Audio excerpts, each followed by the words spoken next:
Tá no rio? Não, tá tentando aprender buraco. A Camila. A Camila Já? Ainda bem que eu saí daí. Yeah.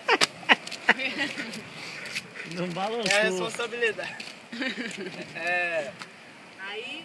a pressão da eu filmagem. comprei umas cuecas nos cantos, porque as cuecas dele eram daquela que hoje deu tudo pra ele. Segunda chance. Eu fiquei por mais de 10 cuecas. Tectu.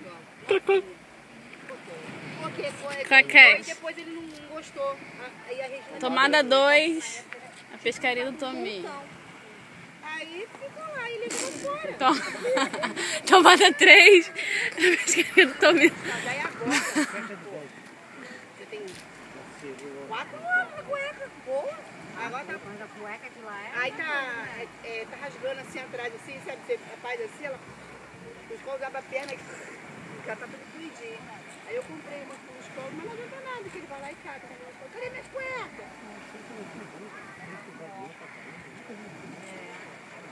Aí o Caio tá usando. Caraca! O que é isso? Você tá dando o quê? Uma pancada? Pá! Se fosse isca viva, tava morta. Perdi o jeito. Não, é que você tá pegando ele, sabe? E embaixo do saco. Ela não pega Tem um peixão no Não, é isso que ele tá usando. Só que aí eu antes, eu só comprava dessa cueca comum pra ele. Comprava com os caldos. Mas aí agora ele pra ficar em casa, ele só quer ficar com essa proteção.